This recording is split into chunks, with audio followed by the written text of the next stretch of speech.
مثلا د ماخذ له لارې یو نفر د خپلې مېرمنې سره اړیکه نیسي د دې نفر اړوند فتوا چې شی ده غټ مسایل پوره تشریح شوي دي. فکر ولې علما داسې کار کوي؟ زه نه پوهېږم.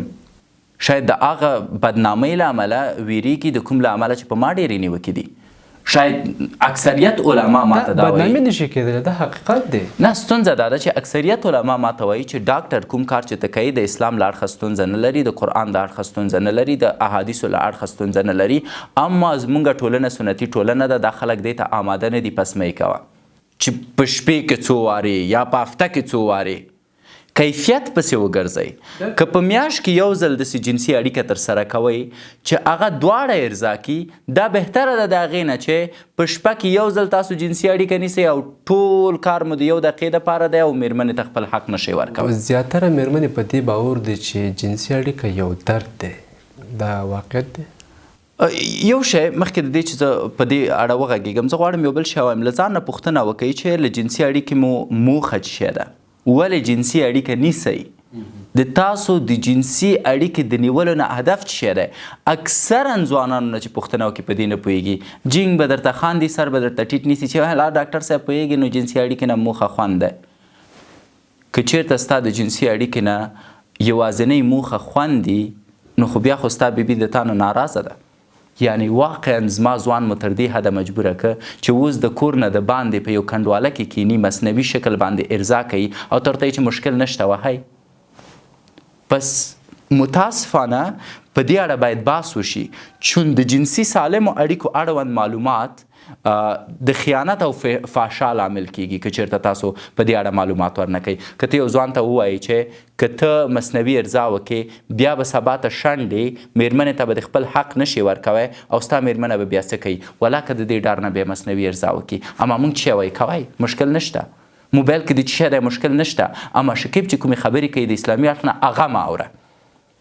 که لوس فلم ګوري وی ګوره، نو پرابلم، اټس فاین. اما که شکیب د اسلام له اړخه د جنسي اړیکو په ارزښت غږیږي مه یې ګوره. او دا هغه څه دي چې متاسفانه ټولنه یې خرابه کړې. زه دغه ځای کې ځان نه واقع کوم چې مثلا زه یو ځای کې غلا وکړم یا قمار وکړم، دغه ځای ته ځې ځمه نه. پس بیرته ته زما خبرې ته راځې. زه وایم تا ته ولې باید ستا ماغزه ولې باید ستا تناسلي آله کي؟ ولې ته باید ځان ته فقط دوه اپشنه وټاکئ چې یا به زه زنا کوم یا به په مصنوي شکل ځان ارضا کوم. ولې؟ مطلب ستا مغز ستا تناسلي آله نه کنټرولوي بلکې ستا تناسلي آله ستا مغزه کنټرولوي. ولې باید زما ځوان دومره بې غیرته شي چې ما ته وایي چې ډاکټره فقط دوه لارې دي، یوه راته وښایه چې کوم وکم، زنا وکم که په مصنوي شکل ارضا وکم. زه وایم دواړه یې مه کوه، ځکه دواړه یې حرام دي، ځکه دواړه یې ګناه ده، ځکه دواړه یې د صحي اړخ نه تا ته تاوان رسوي. څه فکر کوئ هر څه ختم شوه؟ پوهېږم زما ډېرې خبرې در باندې بد لګېږي، اما ځینې حقایق داسې دي چې باید ورباندې وغږېږم. سلامونه دوستانو، یو ځل بیا ښه راغلاست. ډاکټر سراج یم. نن یو مهمه موضوع باندې بحث لرو چې مقدسه ګناه څه شی ده. سټوډیو کې راسره میلمه دی ډاکټر شکیب احمد. ښه راغلاست ډاکټر صاحب محترم. کور ودان سلامت اوسئ. مننه ډاکټر صاحب محترم. ولې د جنسي اړیکو اړوند غږېدلي یاست؟ دا پوښتنه ډیره کمه ده مانه شوې، ولې تر ډیره حده پورې نیوکې را باندې شوي، هغه که زما د خپلوانو له اړخه یي، هغه که زما د ملګرو له اړخه یي، هغه که زما د مینهوالو له اړخه یي، یا هم زما د دښمنانو له اړخه. ټول ناراضي دي په دې چې ولې د جنسي اړیکو اړوند ما خبرې کړي. دوستان مې ځکه ناراضي دي، وایي دښمنان د دې موضوع نه سوء استفاده کوي. دښمنان مې ځکه نیوکې کوي چې وایي ته هغه مسایل وایي کوم چې مونږ یې کوو. مثلا یو ځوان چې مصنوي ارضا کوي پرته د شکه په هغه به زما خبرې بدې لګېږي او پرته د شکه هغه به وایي چې کومې خبرې ډاکټر کوي غلطې دي. نو ولې اړتیا څه وه؟ دا یوه ډېره ښه پوښتنه ده او لومړی ځل ده چې یو چا مانه کړې ده. مونږ د غیر متخصصو ټولنیزو رسنیو انفلوئنسرانو سره چې د خپل شهرت دپاره هر کار د افغانانو سره کوي د دوی سره مخ یو.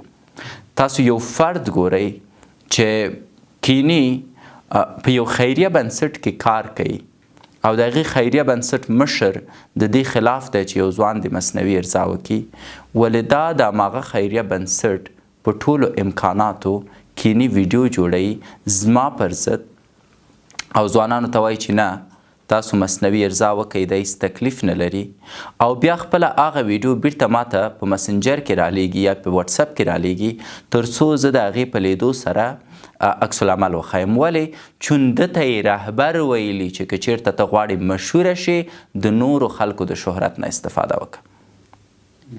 او زه هوښیار سړی یم. هر هغه څوک چې په ما ریاکشن کوي د دې د خاطره چې شهرت ته ورسیږي اصلا په هغوی بیرته ریاکشن نه کوم. که خبرې م کوم نوم یې نه اخلم ځکه ماته مهم نه دي، ماته ارزښت نه لري. اوس واقعا د دې دپاره چې په تا باندې یو څوک عکس العمل وښیي ته باید غیر مسلکي خبرې وکړي.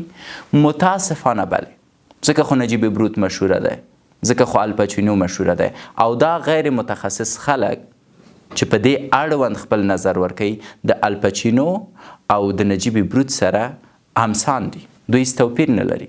دوم د شهرت دپاره هر کار کوی شي، هغه هم د شهرت دپاره هر کار کوی شي. نو کله چې ما ولیده چې غیر متخصص خلکو ته د فریب ورکولو په پار هر څه په دې اړه وایي، زه مجبوره شوم چې د جنسي اړیکو اړوند بحث وکړم. په اصل کې دا د جنسي ډاکټرانو برخه ده. اما ما لیدل چې متاسفانه په دې نوم په خلکو سپریګانې خرڅېږي، په دې نوم په خلکو باندې ګولۍ خرڅېږي، په دې نوم په خلکو باندې پوډر خرڅېږي او په دې نوم غټ تجارت روان دی او خلکو ته عجیب و غریب غلط معلومات په ټولنیزو رسنیو ورکول کیږي او دوی هم ترې استفاده کوي. او د یو ډاکټر په توګه زه په سمو معلوماتو پوهېږم او زه سم معلومات تر خپلو خلکو پورې نشم رسوی، پس رب به زما نه پوښتنه کوي. نو هغه د رواجو د محدودیتو د شرم کومه کرښه چې ده هغه ما همیشه ماته کړې، په دې برخه کې مې ماته کړه تر څو خلک سمو معلوماتو ته لاسرسی ولري. دوهمه برخه دا ده چې زما نیوکه په علماو ده په دې برخه کې. که چیرته تاسو اسلامي کتابونو ته وګورئ، کوم چې فقه او نور کتابونه دي چې زه تر ډېره حده پورې نه پوهېږم. اما یو جالبه کیسه زه تاسو ته وکړم. چمن حضوري کې زه وخت ناوخت جمعګي هلته ځم او شپه د جمعې هلته تېروم، عبادت کوو، بحثونه لري مختلف مسایل. هلته یو کاکا دی په د تبلیغیانو په مدرسه کې، ډېره نوراني چیرې لري، تقریبا رحمان بابا ته مشابه ده. نو زه هغه سره کېنم او ما ورته دا موضوع مطرح کړه. نو هغه ماته وخندل، ماته ویل زویه ته راشه زه تاته کتابونه وښیم. نو دوی چې خپل کتابونه راواخیستل، په اسلامي کتابونو کې تقریبا 45 سلنه دا مسایل مطرح شوي، ځکه دا مسایل د موږ د ژوند یوه مهمه برخه ده. نو دې دیني عالم راته ویل چې موږ دا لولو، دینی علما په مدرسو کې دا لولي، په دې بحث کوي او کله چې په دې بحث کوي او په دې ځان پوهوي دا د دوی دنده ده چې بیرته نور خلک پوه کړي. نو ماته ویل چې کوم کار کې مونږ ضعیفه یو تا هغه کار مخته بیولی او دې ماته واقعا ستره انرژي راکړه.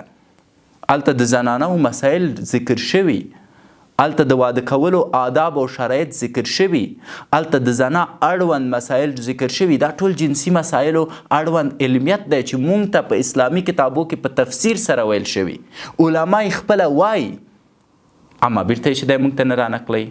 مثلا د ماخذ له لارې یو نفر د خپلې میرمنې سره اړیکه نیسي، د دې نفر اړوند فتوا چې شی ده غټ مسایل پوره تشریح شوي دي. فکر ولې علما داسې کار کوي؟ زه نه پوهېږم، شاید د هغه بدنامۍ له امله ویریږي، د کوم له امله چې په ما ډېرې نیوکې دي. شاید اکثریت علما ماته دا وایي، بدنامي نشي کېدلی، دا حقیقت دی. نه، ستونزه دا ده چې اکثریت علما ماته وایي چې ډاکټر کوم کار چې ته کوي د اسلام له اړخه ستونزه نه لري، د قرآن له اړخه ستونزه نه لري، د احادیثو له اړخه ستونزه نه لري. اما زمونږ ټولنه سنتي ټولنه ده، دا خلک دې ته آماده نه دي، پس مه یې کوه. او دا جالبه ده چې ته وایي چې خدای پاک درته جواز درکړی، رسول درته جواز درکړی، اما چون خلک یې در سره نه مني مه یې کوه. اوس ځینې خلک وایي چې دا مصلحت دی، ټولنه آماده نه ده. اما زه وایم ټولنه تر هغې نه آماده کېږي تر څو ته یو عکس العمل ونه ښایي. نه، ډېری شیان دي ډاکټر صاحب چې ته په خپلو سترګو وینې چې دا حرام دي، ور حرام دي. نه، ولې کېږي؟ ولې ورکول کېږي؟ ولې په خلاف خپله دیني عالم چې نکاح تړي او ورور هم چې دی هلته روان دي چلیږي، بیا هم نکاح تړي، ولې نکاح نه تړي؟ والله دا خو د ټولنې مصلحتونه دي، سنتي ټولنه ده. زه د هغې خلکو نه یم چې خپل رب د خپل رب قانون او د خپل پیامبر امر د خلکو د لعنتي کلتور، شرم او بیځایه ننګ له امله قرباني کم ځای نشم قرباني کوی. پس دا یو اسلامي اړخ هم لري ډاکټر صاحب. بله مسله چې زه غواړم وایم هغه دا ده چې زه عقلي و عصبي ډاکټر یم، صحیح ده، او زما موخه چې شوه زما موخه دا وه چې څنګه خپلو خلکو ته مفت معلومات ورکم، څنګه خپلو خلکو ته مفت کورسونه رامنځته کړم او څنګه زما خیر زما خلکو ته ورسیږي. مثلا ما یو بی ټو بی کورس جوړ کړ د تجارت اړوند چې پلیلیست کې اوس هم مفت پروت دی. د دې کورس په موخه زما دا وه چې ما د ماشومتوب نه تجارت کوه. په دې تجارت کې مې دوه مخۍ ولیدې، شیطاني مې ولیده، چاپلوسۍ مې ولیدې، کنده کنل مې ولیده، فریب مې ولیده، دوکه مې ولیده. نو ما دا کورس د خپلې تجربې په اساس رامنځته کړ تر څو نورو ځوانانو ته نور خلک ګپ او فریب ورنه کړي. لکه څوک ورته وایي چې راشه امازون درته زده کړم، څوک ورته وایي چې راشه ډیجیټل مارکیټینګ درته در زده کړم، څوک ورته وایي چې راشه فریلانس درته در زده کړم. نو ما ویلې چې یاره دغه دوکې باید لرې شي، زه باید یو داسې کورس خلکو ته په مفت شکل ورکم چې په هغې پیسې وانخلم او خلک پوه شي چې تجارت یعنې څه. اوس اکثریتو به کومنټ کې ویلی چې ښه ته میلیونر یې چې ته خلکو ته وایي چې پیسې څنګه پیدا کړې. وا خدایه حتمي نه ده چې میلیونر دې تا ته رښتینې لاره وښیي. اکثریت میلیونران، اکثریت غریبه خره کوي، لوده کوي او د دو په سر میلیونر کیږي. نو یو غریب چې دوکه یې خوړلې، فریب یې لیدلی، ستونزو سره مخ شوی او اوس یې ځان یو ځای ته رسولی، ولو که میلیونر نه دی که تا ته سمه لار ښایي ته یې باید ومنې. که یو نفر تا ته وایي چې خدای یو دی په ایمان راوړه، نو ته به ورته وایي چې ته پیغمبر یې چې ته ما ته وایي خدای یو دی. حتمي نه ده چې تا ته یو څوک حقیقت وایي چې خدای یو دی هغه د پیغمبر اوسي. پس زمونږ فکرونه مزخرف دي. نو زما خو کار دا دی چې زه یو عقلي و عصبي ډاکټر یم نه، ما فقط غوښتل خلکو ته خیر ورسوم. او کله مې چې ولیده چې د دې برخې نه په عجیبه شکل سره ډیره بده استفاده کیږي، نو ما ویل چې نه، اوس باید په دې اړه بحث وکړو، باید په دې اړه معلومات ورکړو، ځکه د خلکو معلومات باید ډیر شي او نور د دې خلکو فریب ونه خوري. یو څو خبرې نور هم غواړم وکړم. کوم ډاکټر تاسو چې ورغلی یاست، مثلا د معدې ډاکټر، مثلا د هډوکو ډاکټر، مثلا د سترګو ډاکټر، مثلا د غاښونو ډاکټر، مثلا د داخلي ډاکټر، کوم ډاکټر تاسو نه په تاریخچه کې پوښتنه کړې ده چې آیا د ګډ ژوند نه دې راځي؟ آیا جنسي اړیکه دې سمه ده؟ آیا د میرمنې نه دې راځي؟ یا میرمنې ته دې ویلي چې آیا د خاوند نه راځي؟ یو ډاکټر هم دا پوښتنه نه کوي. او پوهیږئ هر ډاکټر تنها جنسي برخې ډاکټر نه، هغه که عقلي و عصبي ډاکټري، که د زړه ډاکټري، که د داخلي ډاکټري، که د هډوکو ډاکټري، هر ډاکټر باید د جنسي برخې پوښتنه وکړي. ځکه اکثره ښځې لیونۍ دي، رواني تکلیف لري، ځکه خاوند یې جنسي برخه کې حق نه ورکوي. اکثر نارینه ډپریس دي، تشویش لري، وسواس لري، ځکه دوی د خپلې جنسي اړیکې نه راضي نه دي. څوک پوښتنه نه کوي، دا موایي سر مې درد کوي. د سر درد لامل په اصل کې جنسي اړیکه ده. خفه یم لامل جنسي اړیکه ده. زړه مې سم کار نه کوي لامل جنسي اړیکه ده. که وایي چې نه ډاکټر صاحب نو ته بیخي زیاتی کوي، هر خبره ته جنسي اړیکې سره وصل کوي، همداسې ده. اجازه راکړه مثال درکم. هغه خلک چې زر نه انزالیږي، صحیح ده، دا کوم خلک چې معمولا زر نه انزالیږي، زه باید داسې وایم چې دې ته وایي اریټل ډسفنکشن، دا یو ناروغي ده، صحیح. کوم خلک چې زر نه انزالیږي او د زر نه انزالېدو اختلال لري او دا یو ډاکټر ته ورشي او ډاکټر ترې نه پوښتنه وکړي چې څنګه د جنسي اړیکه خو به د مشکل نه لري، نو اوس دا وایي چې ښه او رښتیا زه خو راغلی د دې دپاره یم چې سر مې درد کوي او معده مې درد کوي. اما ډاکټر صاحب چې اوس دې دا پوښتنه وکړه، یو بله خبره ده، زه زر نه انزالیږم. اوس ډاکټر چون پوښتنه کړې او د بیرته مثبت جواب ورکړی، ډاکټر ډېرې خبرې کوي. کله چې ډېرې خبرې وشوې، د ده د زر نه انزال تداوي په هماغه ورځ په یو تابلیت سره کیدی شي، اما 7 کاله وروسته دا سړی د زړه د ناروغیو او د مغزي سقطې نه بچولی شي. څنګه؟ زر نه انزال چې کله پیدا کیږي، معنی دا ده چې تناسلي آلې ته په وخت وینه نه ځي، او د مونږ د تناسلي آلې کوم رګونه چې دي د دې معمولا 1 نه تر 2 ملي متره پورې سایز ده، صحیح ده. اما د زړه کوم رګونه چې دي د هغې سایز بیا د 2 نه تر 4 ملي متره پورې ده. نو کله چې د یو چا تناسلي آلې ته په صحیح شکل وینه نه ځي، معنا دا چې دا د رګونو مشکل لري. او کله چې د تا رګونه مرض لري یا د تا رګونه مشکل لري، نو لومړی حمله یې په کوچنیو رګونو وي. اوس که ته په وخت باندې د کوچنیو رګونو ستونزه درک کې، تشخیص کې او د رګونو مرض له منځه یوسې، 7 کاله وروسته ته د زړه په مریضۍ نه اخته کېږي، 7 کاله وروسته ته مغزي سکته نه کوي. زه خلک لرم چې مغزي سکته کړې مړه شوي، زه خلک لرم چې د زړه حمله پرې راغلې مړه شوي. کله چې موږ تاریخچه لیدلې د سړي 15 کاله 6 کاله 7 کاله د زر نه انزال ستونزه لرله، نه چاته پوښتنه کړې نه د شرم نه ویلي، او د ویلې چې ځان او جنسي خبره ده دا به پرده کو چې شرم دی او حیا ده، دا شرم حیا نه ده. پیغمبر درته اجازه درکړې ورور، رسول درته اجازه درکړې، نو د دې شرم د خاطر څه شوي 7 کاله وروسته په سړي د زړه حمله راغلی. ډاکټر تاسو یو عقلي او عصبي ډاکټر د نورو مسلکونو اړوند ولې غږیږي؟ البته دا د نورو ډاکټر صاحبانو پوښتنه ده چې ډېری له مانه کېږي مجلس کې کښېنم چې ولا دا ډاکټر هر موضوع چې مخته راشي او بحث پرې کوي، اصلي دلیل یې څه شی دی او منطقي جواب ورته ورکړي چې ټول دوستان پوه شي په دې باندې. زه ډېر ساده وایم، د دې د خاطره چې زه د نورو ډاکټرانو غوندې فرمایشي ډاکټر نه یم، تجاري ډاکټر نه یم، په دوا باندې کمیشن نه اخلم، خپل مریضان یوازې د تجارت وسیله ورته نه وایم. زه تقریبا یو هفته مخکې زما د پلار فشار لوړ و، نو زه لاړم یو شفاخانې ته، نوم یې نه اخلم، هلته یو ډاکټر ناست و، ډېره بده رویه یې کوله، تنده یې شوم نیولی و، ما دا ډاکټر ولې داسې بد اخلاقه دی. نو کله چې د پلار فشار وکته ورته دوا ورکړه، فشار یې بیرته نارماله شو، نو ما ورته 200 روپۍ فیس کېښود، ویل چې 200 نه دی زما فیس 300 دی. نو ما ورته ډېر وبخښه ډاکټر صاحب، 300 روپۍ فیس مې ورته کېښود، چې څنګه یې فیس واخیسته، د هغې نه وروسته یې خوش اخلاقي شروع کړه چې ته ډاکټر صاحب شکیب نه یې، ښه یې، جوړ یې، ساده ښه دی، په خیر یې. ما ویل او د سړي ځکه غرور کو، ځکه یې ما سره سوي رویه نه کوله چې که اول نه وایي چې زه دې پېژنم چې ډاکټر شکیب یې، ما بعد از فیس ورنه کم. نو زموږ ډاکټران دومره سپکېدی شي، او دا ډاکټر صاحبان نه خفه کېږي، اکثریت ډاکټران نه یادوم، اما شته دی داسې خلک. اوس 7 کاله موږ طب ویلی قن، په دې 7 کالو کې موږ د انسان د وجود ټولې برخې په صحیح شکل مطالعه کړي دي، صحیح ده، او موږ د ټولو برخو اړوند پوهیږو. کله چې ته د ایم ډي ډاکټر په توګه طب خلاصوي، ته د داخلي ډاکټر یې، او د داخلي ډاکټر معنا څه ده؟ معنا دا ده چې ته د انسان د عمومي وجود اړوند چې دی پرېکړه کوی شي، سمه ده. پس لومړی هر ډاکټر کوی شي د هرې برخې اړوند خپل معلومات خلکو ته ورکړي، اما مهمه خبره دا ده چې دا معلومات باید کره او صحیح اوسي. هیڅ ډاکټر په بل ډاکټر نیوکه نشي کولی چې یاره ته عقلي او عصبي ډاکټر یې ولې د معدې اړوند غږېږي. ځکه د 7 کاله طب ویلی، او په دې 7 کالو طب کې د انسان ټول عمومي سیستم مطالعه کړی، او دا کولی شي د هر سیستم اړوند بحث او خبرې وکړي.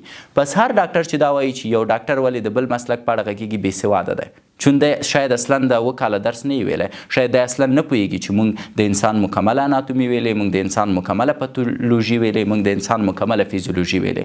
او یو کال چې موږ بیرته ځو سټاژ دورې ته، بیا موږ ټولو برخو ته لاړ یو.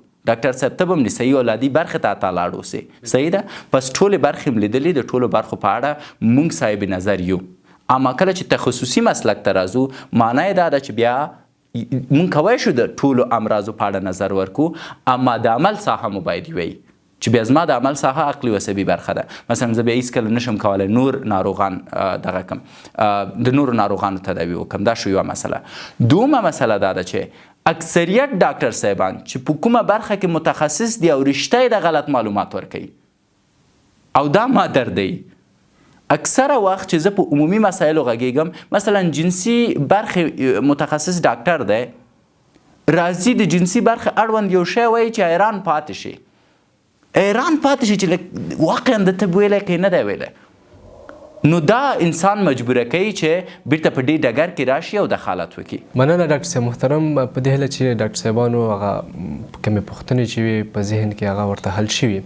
ډاکټر صاحب پوښتنې ته راځو، د جنسي اړیکې اړوند غلط باورونو ته راځو.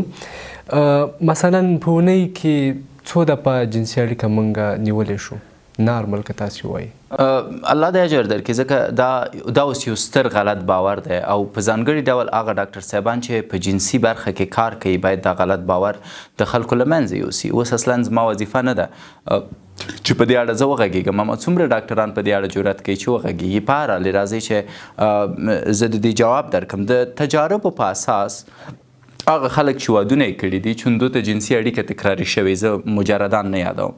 یو شی چې تا ته مهیا نه وي ستا زړه ورته ډېر کېږي، یو څه چې تا ته مهیا شي بیا د زړه ورنه تورېږي. نو د تجاربو او د وروستیو سرویو په اساس ویل کېږي چې جوړې په متوسط ډول په اونۍ کې یو ځل سره نږدېوالی کوي، په متوسط ډول، په اوسط ډول. دا کیدای شي په اونۍ کې 3 ځلې مو وسي، کیدای شي په ورځ کې یو ځل وسي، کیدای شي د دې نه کم وسي، کیدای شي د دې نه ډېر وسي. دا نظر افرادو ته په کتو فرق کوي. که چیرته 2 نفره دواړه سره غواړي چې هره شپه سره جنسي اړیکه ولري، زه فکر کوم کومه ستونزه نشته. که چیرته غواړي په اونۍ کې یو ځل سره جنسي اړیکه ولري، کومه ستونزه نشته. که چیرته غواړي په اونۍ کې 3 ځلې سره جنسي اړیکه ولري، کومه ستونزه نشته. دا افرادو ته په کتو او د دې موډ یا حالت ته په کتو چې دی هر چا کې فرق کوي. صحیح. ولې په متوسط ډول بهتره خبره همدا ده چې په اونۍ کې 2 یا یو ځلې، ځکه که دې نه ډېر شي په ګردو باندې کیدای شي فشار ډېر راشي. په ځانګړي ډول چې موږ په افغانستان کې ښه غذایي رژیم نه لرو، دا کولی شي نارینه د ستونزو سره مخامخ کړي. او که د دې نه کم شي کیدای شي چې د تناسلي آلې د چلښت له امله ځینې مشکلات رامنځته کړي. بله خبره دا ده چې ما دپاره مقدار مهم نه دی. مثلا که یو ځوان ماته وایي چې زه هر شپه د خپلې بیبي سره جما کوم، دا ماته مهمه نه ده، دا راته اصلا معنا نه لري. ماته د کمیت په ځای کیفیت مهم دی. ښه غوږ شئ ځکه دا ډیره زیاته مهمه خبره ده. که چیرته یو فرد په میاشت کې یو ځل د خپلې بیبي سره جما کوي او په دې جما کې دواړه ارضا کیږي، دا جما بهتره ده د هغه فرد نه چې هره شپه د خپلې بیبي سره جما کوي. ولې نشي کولی هره شپه د خپلې بیبي ارضا تکمیله کړي او یا نشي کولی هره شپه خپل خوند واخلي. پس کمیت پسې مه ګرځئ چې په شپې کې څو وارې یا په هفته کې څو وارې، کیفیت پسې وګرځئ. که په میاشت کې یو ځل داسې جنسي اړیکه ترسره کوئ چې هغه دواړه ارضا کړي، دا بهتره ده د هغې نه چې په شپه کې یو ځل تاسو جنسي اړیکه نیسئ او ټول کار مو د 1 دقیقې دپاره دی او میرمنې ته خپل حق نشئ ورکولی. زیاتره میرمنې په دې باور دي چې جنسي اړیکه یو درد دی. دا واقعیت دی؟ یو شی مخکې د دې چې زه په دې اړه وغږېږم، زه غواړم یو بل شی وایم. له ځان نه پوښتنه وکړئ چې له جنسي اړیکې مو موخه څه شی ده؟ ولې جنسي اړیکه نیسئ؟ د تاسو د جنسي اړیکې د نیولو نه هدف څه شی دی؟ اکثرا ځوانانو نه چې پوښتنه وکړي په دې نه پوهېږي. جینګ به درته خاندي، سر به درته ټیټ نیسي چې لا ډاکټر صاحب پوهېږي نو جنسي اړیکې نه موخه خوند دی. که چیرته ستا د جنسي اړیکې نه یوازینۍ موخه خوند دي، نو خو بیا خو ستا بیبي د تا نه ناراضه ده. بیا خو ته خپل راتلونکی نسل لکه څنګه چې باید ورته وګوري او کوم ویژن چې باید ولري، بیا خو هغه ویژن ته نه لري. او ځکه زه وایم چې خوندوره جنسي اړیکه، سمه جنسي اړیکه ستاسو ګردې فعاله کوي، ستاسو ماغزه تازه کوي، ستاسو جسم بهتره کوي، ستاسو روح آرامه کوي. اما که تاسو جنسي اړیکه د دې د خاطر نیسئ چې در باندې فشار دی چې خپل نرتوب ثابت کوي، یا د دې د خاطر نیسئ چې یوازې تاسو خوند واخلئ، دا بیا په غضب بدلیږي. ولو که تاسو خوند واخلئ او میرمنه مو خوند وانخلي، په سبا به دیګ په کاسه وهي، کاسه به په دیګ باندې وهي. پس لومړی پوښتنه باید ځان دا وکړئ چې ستاسو د جنسي اړیکې نه موخه څه ده؟ د ځان خوشحاله کول، د میرمنې خوشحاله کول، د خدای خوشحاله کول، د بشریت د نسل د بقا مسله او د دین د اساسي رکن په ځای کول. که چیرته دا 5 اساسي اهدافو په نیت تاسو جنسي اړیکه نیسئ، نو دا بدلیږي په یو ستر عبادت باندې، او دا ستر عبادت تاسو ته روحاني او فیزیکي ګټې لري. ډیری میرمنې د تا د خبرې هم نظر یم چې فکر کوي جنسي اړیکه اذیت دی. دا یو غلط باور دی. او که ښځه سمه تحریکه شي، نو د دوی تناسلي آله چې کومه ده هغه 2 برابره خپل سایز غټوي. د میرمنو تناسلي آله خپل سایز 2 برابره غټوي. که چیرته په صحیح شکل باندې تحریک شي، یا که چیرته په صحیح شکل باندې دوی په شوق راوستل شي، که عامه خبره وکم. او د ښځو تحریک معمولا په متوسط شکل د 18 دقیقو نه تر 20 دقیقو پورې. د دې معنا اوس څه شی شوه؟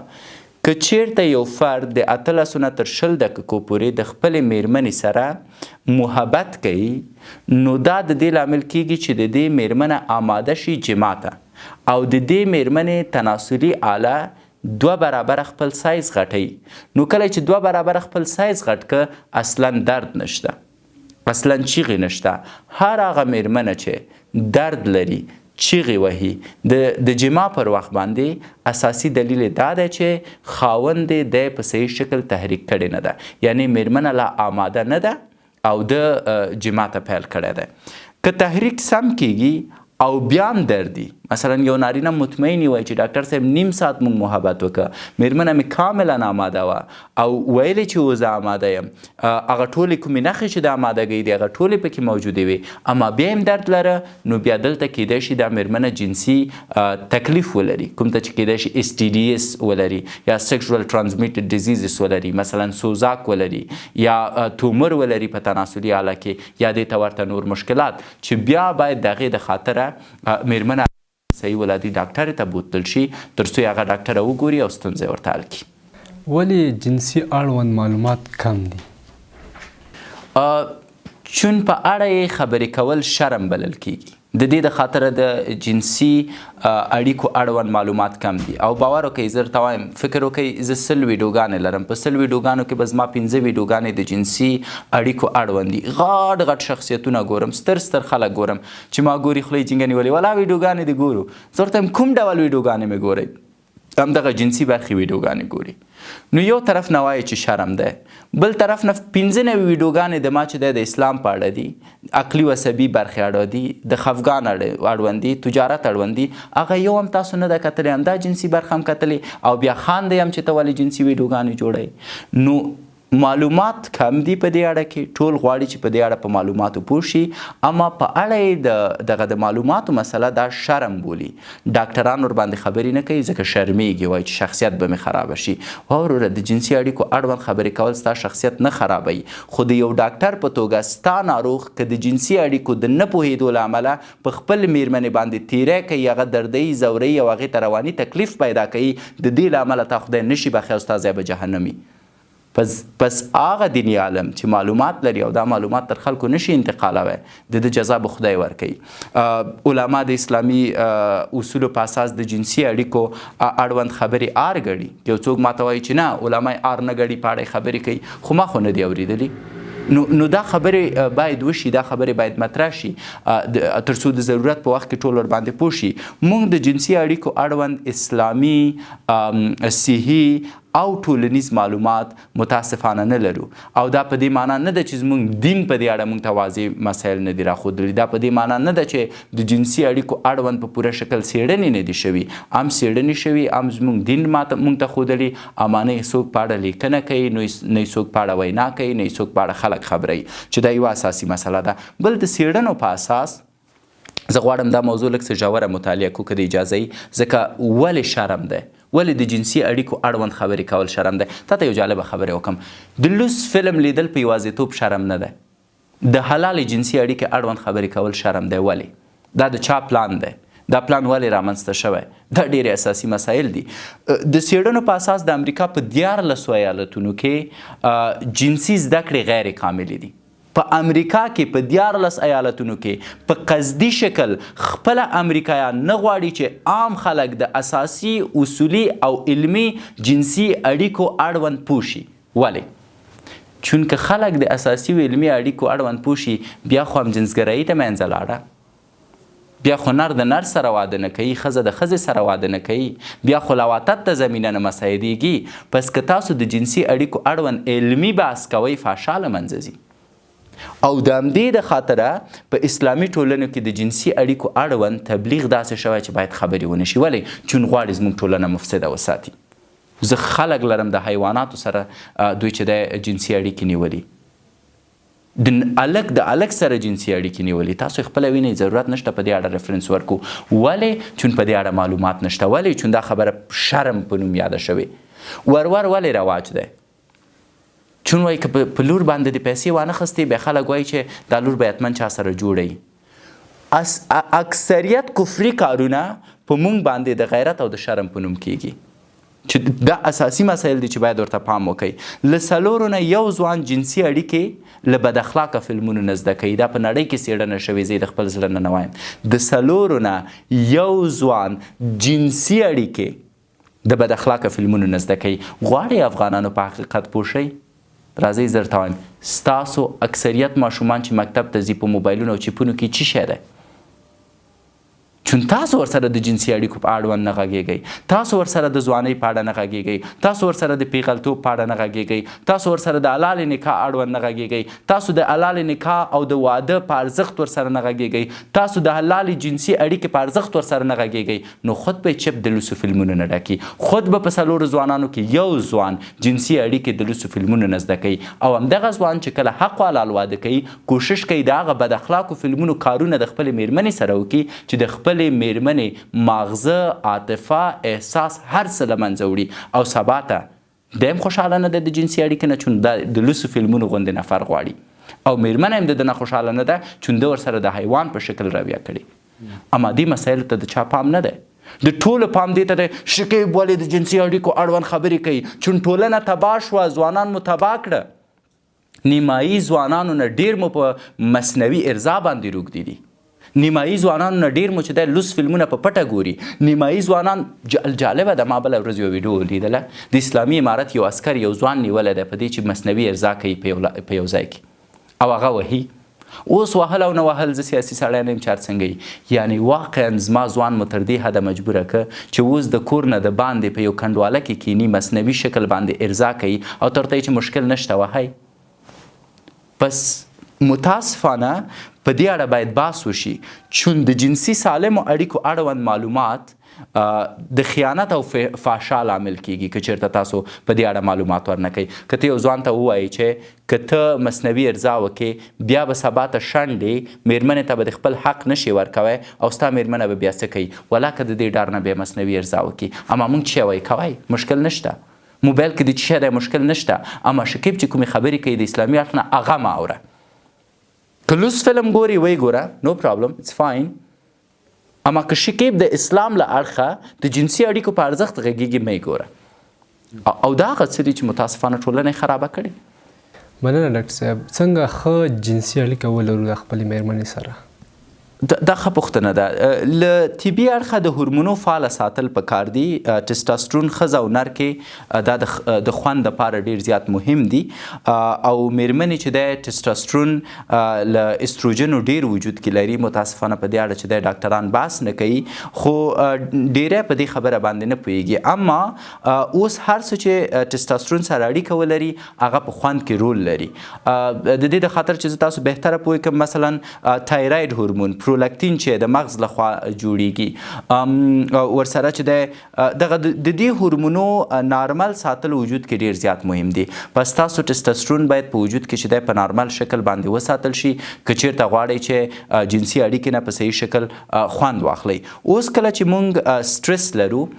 یا کله چې پریشانه یو په ځان باور نه لرو نو زموږ وجود کې چې دی کورټیزول تولیدیږي او د کورټیزولو اندازه چې کله لوړه ځي نو ټسټوسترون نشي تولیدای او دلته دی چې رواني ستونزې جنسي اړیکې سره مستقیم اړیکه لري او یو دخالت پکې کوي یا که په ساده شکل درته تشریح کړم د موږ په وجود کې که ښځه ده که نارینه ده یو ماده تولیدیږي د ټسټوسترون په نوم دا ټسټوسترون چې کله تولیدیږي دا موږ خوشحاله ساتي او کله چې موږ جنسي اړیکه نیسو ټسټوسترون تولیدیږي او دا د موږ د خوشحالۍ لامل کیږي د هر هغه انسان په وجود کې چې ټسټوسترون په کافي اندازه سره تولید شي د هغه په ټوله کې چې دی دغه جنسي اړیکه ښه مي جنسي اړیکه یې فعاله مي او خوندوره مي اوس کله ټسټوسترون له خطر سره مخ کیږي کله چې تاسو خفه شئ کله چې تاسو تشویش وکئ کله چې تاسو وسواس ولرئ کله چې تاسو سټرس ولرئ ولې چون کله چې تاسو رواني مشکلات ولرئ د تاسو په وجود کې کورټیزول تولیدیږي او کورټیزول نه پرېږدي چې ټسټوسترون تولید شي نو د دې له امله تاسو چې د صحیح جنسي اړیکه نه لرئ مثلا یو نفر وایي چې زما تناسلي آله نه درېږي یا یو نفر وایي چې زه زر نه ارضا کیږم یا یو نفر وایي چې زه زر ارضا کیږم یا یو نفر وایي چې بیخي زما جنسي اړیکې سره مینه نشته د دې ټولو اساسي اغیزه په څه شي؟ په دې چې ستاسو په وجود کې کورټیزول تولید شوی. ولې؟ چون ټسټسټرون اوس نه تولیدېږي. ولې؟ چون ته خفه یې. نو د همدې د خاطره د جنسي اړیکو 50% ستونزې عقلي و عصبي برخې سره اړیکه لري. که ته خفګان ولرې ستا جنسي اړیکه ښه نه ده. که ته وسواس ولرې ستا جنسي اړیکه ښه نه ده. که ته تشویشونه ولرې ستا جنسي اړیکه ښه نه ده. که ته بېخوبه اوسې ستا جنسي اړیکه صحیح نه ده. ځکه کورټیزول ستا وجود کې تولیدېږي. پس تاسو باید همیشه ځان خوشحاله وساتئ، د رواني تکلیفونو نه ځان لرې وساتئ تر څو مو ټسټسټرون جوړي. او چې کله ټسټسټرون جوړي ستاسو به هم جنسي اړیکه ښه هم به خوندوره وي هم به ستونزه نه وي. او بل د سمو خواړو رژیم دی. تاسو باید داسې خوراکونه وکړئ چې هغه ستاسو مني یا سیمین سالم وساتي، بخصوص میوه‌جات، بخصوص سبزیجات او غوښه. مننه ډاکټر صاحب. د مصنوعي ارزا په باره کې ووایاست په دې وختونو کې د وهلو نه وهلو نه یوه ټوکه جوړه شوې ده او بعضې وایي چې وهل یعنې ښه دي. دغه باره کې ستاسو څه نظر دی؟ زه اصلا نه غواړم دغه احمقانو اړوند خبرې وکړم چې وایي دا کار وکئ ښه دی، او اصلا نه غواړم دغه اوریدونکو اړوند وغږېږم چې په دې اړه ټوکې کوي. ځکه ویور بشي خبر بشي هغوی چې په دې اړه ټوکې کوي یا خو مطلق په دې درد اخته دي او د ټوکو په شکل غواړي له منځه یوسي. مثلا د حضرت محمد صلی الله علیه وسلم په وخت کې کوم څوک چې د پیغمبر مخالف و ښه پوهېده چې محمد صلی الله علیه وسلم برحقه دی، اما په هغه یې ملنډې وهلې او فکر کولو چې د ملنډو په اساس به مونږ د هغه برحقتوب ته ستونزه جوړه کو، په دې شکل به زموږ زړه آرامه خوالي. الله تعالی په دې اړه وایي چې دوی فکر کوي چې مسخري کوي، په اصل کې دوی تا نه مسخره کوي بلکې ځان مسخره کوي. په دې اړه آیت د قرآن دی. نو دا هغه خلک دي چې په ځان ملنډې وهي، په مونږ یې نه وهي. دوم، څېړنې ښیي چې د ارزا لږ ځواک چې دی د مصنوعي ارزا له امله دی چې د نه حاملتوب لامل کیږي. ولې؟ چون هغه خلک چې په مصنوعي شکل ارزا کوي دوی د لاس په زور باندې چې دی مني راوباسي او د دوی دغه د مني د الوتلو سرعت چې دی کمیږي. نو کله چې دوی واده کوي د دوی د مني د الوتلو سرعت په اساسي شکل نه وي چې هغه تر تخمې ځان ورسوي، او چې کله تر تخمې ځان نه رسوي نو دی ښځه حامله کوی نه شي. دا څېړنې ښایي، دا زه نه وایم، دا د لاړ شي دوستان د جنسي اړوند تر ټولو اوتنټیک کتابونه په انګریزي ولولي تر څو پوه شي چې هغه خلک چې په مصنوعي شکل ارضا کوي د دوی د مني یا د سیمین ټوپ وهل چې دی آیسته کیږي او د دې له امله دا نشي کولی په اساسي شکل خپله مېرمنه ارضا کړي. بل په انګلستان کې یوه څېړنه ښیي چې 10 نارینه د 21 ورځو لپاره خودارضایي نه چې دی منع شوي وه او دوی کې د ټسټسټرون اندازه ډیره شوې وه او د مني کیفیت هم پکې چې دی بهتره شوی و. خو هغه خلکو چې په دوامداره شکل دا کار کوو په 10 ورځو جریان کې د دوی د مني آرنه له منځه لاړ وه. بل DSM 5 کې په 1980 کال کې مصنوعي ارضا چې دی رواني تکلیف ګڼل کېده، اما چون خلکو دې عمل ته ډیر مخ راوړ او هلته په امریکا کې سیستم داسې دی چې شفاخانې ته باید فند راشي. مطلب که شفاخانو سره څوک مالی مرسته ونه کړي دوی شفاخانې بندوي، که مکاتبو سره مالی مرسته ونه شي دوی مکاتب بندوي. نو د شفاخانو سره مالی مرستې کمې وي او دوی چون ویلي و چې مصنوعي شکل باندې ارضا یو رواني تکلیف دی او خلکو دا رواني تکلیف بیخي ډیر لره، نو بیا کېنستل سره مشوره وکړه، وی ویلې چې یاره دا به د رواني تکلیف نه لرې کو ځکه خلک ډیر راځي او مونږ د دوی تداوي نشو کوی ځکه ډیرې پیسې نه لرو. پس جالبه خبره دا ده چې په 1980 کې په مصنوعي شکل ارضا په خپله امریکا کې امریکایانو چې دی رواني تکلیف ګڼه. نن زما افغانان راځي د امریکایانو د خبرو د ریفرنسو په اساس وایي چې وهل مشکل نه لري. بل مصنوعي ارضا اعتیاد رامنځته کوي. مثلا یوه عمومي څېړنه په کال 2006 کې ښایي چې د نوي نسل سپرمو کیفیت خپل د لاسه ورکړی دی. دوی چې دی په امریکا کې چې دی دغه لري یو رقم بانکونه لري چې ورته سپرم ډونیشن بانک وایي.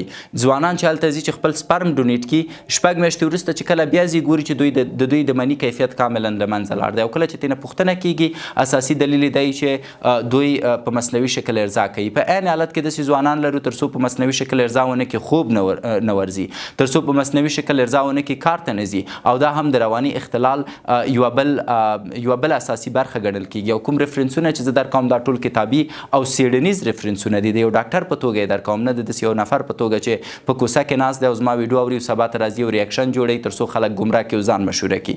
او داسې زه په لسګونه او په زرګونه نور مثالونه درکوی شم چې د طبي او د ساینسي اړخ نه ثابتوي چې په مصنوعي شکل ارضا ښه کار نه دی. او هر هغه څوک چې وایي دا ښه کار دی که چیرته طبي دلایل لري، بسم الله زه حاضر یم هر کله چې دوی وغواړي، هر ځای کې چې دوی وغواړي د دوی سره مخامخ کینم او په دې اړه مناظره ولرم. که د اسلامي اړخ نه وایي اسلامي اړخ نه بسم الله را دي شي، که د طبي اړخ نه وایي د طبي اړخ نه بسم الله را دي شي. ډاکټر موږ افغانستان کې زیاتره ځوانان هر یو ښه خبره یو ټوکه جوړولو، اصلي دلیل څه شی کیدای شي؟ ولې هر شي ته یو رشخند فکر کوو، د ټوکې فکر ورته کوو؟ چون دا ډېر مهم مسایل دي چې تاسې پرې بحث وکړو. زه وایم هغوی چې ترېنه ټوکې جوړوي خدای دې تل همداسې خوشحاله لري، ځکه په افغانستان کې ما ته مهمه خبره دا ده چې زه مې خپل پیام ورسوم. ګورئ حضرت محمد صلی الله علیه وسلم چې کله ځي او خلکو ته تبلیغ کوي، ماشومان راپورته کېږي، دی په تیږه ولي، اما د ده موخه دا ده چې خپل پیام ورسوي، دا بیرته نه درېږي چې ماشومانو سره جنګ او جنجال وکړي. صحیح ده، په لاره باندې تېرېږي یوه ښځه ورباندې ایرې اچي، اما دی نه درېږي چې د ښځې سره جنګ او جنجال وکړي او دلیل ورسره وایي، بلکې برعکس کله چې هغه ښځه ناروغه کېږي دی پوښتنې ته ځي. اته داسې حالات لرو چې ابولهب کله چې دی په سجدې وخت کې دی ورباندې چې دی لرې اچوي. په زه د خپل پیغمبر صلی الله علیه وسلم د ژوند نه چې دی ډېر درسونه لرم او ما ته اصلا هغه خلک مهم نه دي چې په ما ملنډې وایي یا په دې موضوع ملنډې وایي یا دا د ټوکو په اساس جوړوي. څومره دي چې دې لعنتي خلکو ته ملنډې وایي او ریشخندي کوي، چون دوی خپله په دې مرض اخته دي، ما مخکې درته ویلی، او په عقده‌یي شکل دا برخورد کوي. څومره چې دوی ته ارزښت ورکړي هغومره دا کار ډېروي. بس که ماته 1000 کومنټه په ورځ کې راځي او د دې 1000 کومنټو نه 999 منفي دي، زه یو تم جواب نه ورکوم، یو یې نه لولم، اما کوم کومنټ چې مثبت دی هغې ته قلب ورکوم. داسې دا رواني خلک نورم په غوسه کېږي، نورم کنځلې کوي. I don't care. اما نور خلک چې شی کوي منفي کومنټونو ته ځوابونه ورکوي، څوک چې در سره مینه لري د هغه کیسه کې نه دي.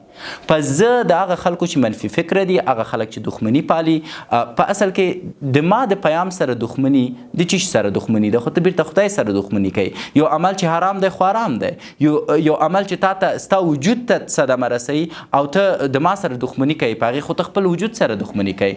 نو زه وایم چې کوم څوک په دې ملنډې وایي یا کوم څوک وایي چې وهلې ښه دي، هغوی چې وایي چې وهلې ښه دي، خدای دې په وهلو کې دو راضي ولري او خدای دې وکړي چې دوی په همدغه وهلو کې رواني اختلال بیا ونه لري، په همدغه وهلو کې بیا خپل مور او پلار ته چې دی په جیګو سترګو وشي کته.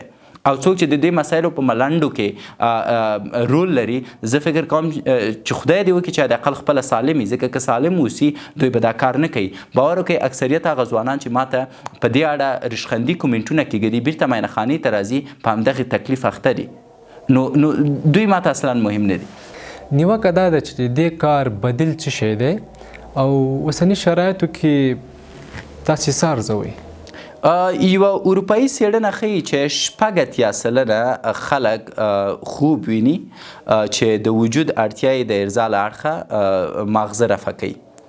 او دا څېړنه ډیره جالبه څېړنه ده، یعنی په 100 کې 80% خلک چې مجردان دي او د دوی ماغزه فکر کوي چې دوی باید ارضا شي، چون ستا مغز تصمیم نیسي چې کله ته آماده یې چې د جنسي اړخ نه ارضا شي. نو د 80% خلک چې د خوب ویني د خوب د لارې ارضا کیږي. او په اسلام کې چې کله تا ته شیطان فریب درکوي د خوب له لارې، ته ګناهګار نه یې بلکې د مصنوعي ارضا نه یې خوند هم ډېر دی. پس یو بدیل خوب دی ډیر ساده او دا د څېړنو په اساس د ساینس په اساس یو بدیل خوب دی. دوم که خودارضایي ته براعت ورکو نو بیا باید موږ بد اخلاقه فلمونو لیدلو ته هم براعت ورکو. که یو ځوان ماته وایي چې ولا د دې په ځای چې زه زنا وکړم هغې نه ښه ده چې خودارضایي وکړم، نو زه ورته وایم د دې په ځای چې ته لاړ شي یو نامحرمې جنۍ ته وګورې، خو بهتره ده چې بد اخلاقه فلمونه وګورې. نو دا د برات ورکولو تر ټولو مزخرفه لاره ده. او که یو انسان دا برات ورکوي چې یاره د زنا نه دا بهتره ده چې خودارضایي وکړو، نو خو بیا دا هم بهتره ده چې لوس فلم وګورو، په صحیح شکل خودارضایي وکړو چې بیا مو زنا ته بیخي ډېر زړه ښه نه شي. نه نو اوس که ته خودارضایي ته هم برات ورکوي، باید لوسو فلمونو لیدلو ته هم برات ورکړي، ځکه څېړنې ښایي چې په 100 کې 95 ځوانان خودارضایي د لسو فلمونو د لیدلو په اساس کوي. که چېرته لوس فلم نه وي دوه ته خودارضایي کوی نه شي، ځکه تحریک کېږي نه. صحیح ده. نو اوس پورن، مصنوعي ارضا، دا شیان مونږ عادي کړه صحیح ده. نو خو بیا سبا ته د هر فرد چې وایي چې دا کار عادي دی د دې د خاطره چې مونږ نه زنا ونه شي مونږ پورن یا لوس فلم هم لیدلی شو او مصنوعي ارزا هم کوی شو. بیا د دوی د چین نه یو ساختګي ګوډۍ هم ځان ته راوغواړي او د اپل کمپنۍ هغه سیونډي عینکې دې هم ځان ته راوغواړي. بس که لارې د کینی د دې د خاطره چې زنا ونه کړي همدغه کار دې کوي. اصلا واده ته هم ضرورت نشته. دا تر ټولو غلط او غیر منطقي استدلال دی چې څوک ماته وایي چې زه خودارضایي کوم د دې د خاطره چې رانه زنا ونه شي. دا تر ټولو مزخرف کار دی. زه وایم دا ځوان کولی شي داسې ووایي چې زه ډیر کار کوم د دې د خاطره چې زنا رانه ونه شي تر څو پیسې زر جمع کړم حق په حلال واده وکړم. زه ډیر زحمت وباسم د دې د خاطره چې زنا رانه ونه شي تر څو پیسې پیدا کړم حق په حلال واده وکړم. که ته واده نشي کوی حق حلال د دې د خاطر چې ستا په ژوند کې یو کمی دی او هغه کمی په مصنوعي شکل ارضا باندې ته نشي پوره کوی بلکې هغه کمی په زحمت او د ستونزو په ګاللو سره پوره کوی شي. پس ډېرې لارې دي چې تاسو یې بدیل لرئ. مسافرت وکئ، په کار باندې ځان بوخت وساتئ، روژه ونیسئ، که بل هیڅ شی مو نشو صبوره اوسئ.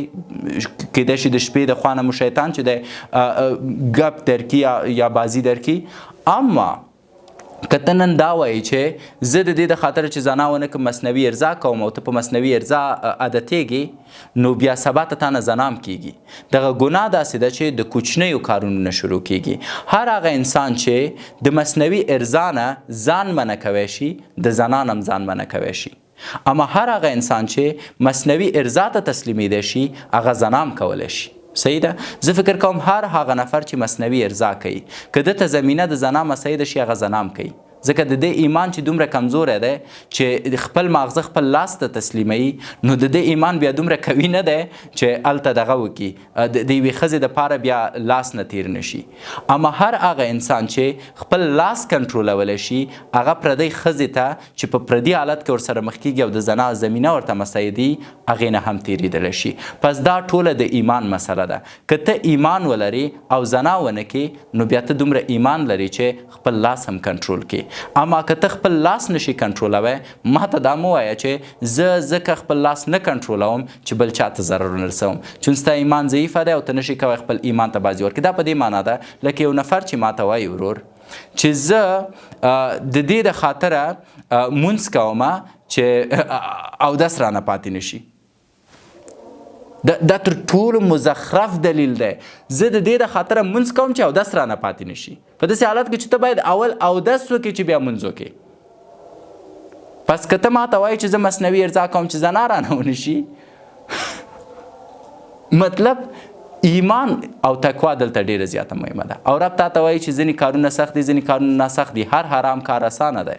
پس ته نشي کوی چې وایي چې والا زه غلا نه کوم قمار وهم د دې د خاطره قمار وهم چې غلا رانه ونه شي. دا غیر منطقي دلیل ده. زیاتره ځوانان که چیرې په دغه مرض باندې اخته وي اول کوشش وکړي چې واده دې وکړي. که چیرته د واده امکانات ورسره نه وي اقتصادي مشکلات لري روژه دې ونیسي ورزش شروع کړي ځان دې په داسې یو شي باندې بوخت کړي چې هغه شي ته فکر نه. ډاکټر ما ته یو سوال پیدا شو په دې وروستیو کې. یو مولوي ما ویډیو په میډیا کې کتله نو هغې ویلې که چیرې تاسې په دغه کار خودرضایي شي کوئ زنا نه په منع کېږي بیا وایي کولی شي مشکل نه لري. ستاسې په نظر څنګه؟ زه دینی عالم نه یم. د علماو نظر په خپل ځای کې زه ورته احترام لرم. اما زه بیا هم دا وایم چې که چیرته یو نفر راشي ما ته ووایي چې زه د دې د خاطره چې غلا ونه کړم غواړم قمار ووهم آیا تاسو اجازه ورکوئ؟ یا که یو نفر ما ته راشي وایي چې زه د دې د خاطره چې شراب ونه څکمه نو بیر څکم اجازه ورکوئ؟ یا یو نفر د دې د خاطر راشي وایي چې زه د دې د خاطره چې قتل ونه کړم غواړم د محمود خوله ورماته کړم آیا اجازه ورکوئ؟ د خولې ماتولو بیله ګناه ده، د قتل کولو بیله ګناه ده، د قمار وهلو بیله ګناه ده، د غلا کولو بیله ګناه ده. په همدې شکل کې یو نفر ماته وایي چې زه د دې د خاطره چې زنا ونه کړم خودارضایي کوم نو خو ته خو بیا هم ګناه کوې ولو رتبه یې ښکته یي. صحیح ده. شاید د زنا تاوان زښته ډېري ګناه یې ډېره غټه اما که ته وایې چې د دې د خاطره چې ته زنا نه معلومات ده چې څومره تاوانونه لري څومره په ژوند کې تغییرات راولي. زه پوهېږم چې خودرضایي ښه کار نه دی. دا یو سوال یعنی د دوستانو هم دی زما هم دی. زه غواړم چې دا دوستان واضح پوه شي چې اصلي ستونزه په کوم ځای کې ده. ولې مولوي صاحب داسې خبره وکړي بیا ته وایې چې نه دواړه باید ونه شي. هلته مولوي صاحب وایي چې نه که چیرې ته منې کېږي په دغه کاره بیا یې وکړه.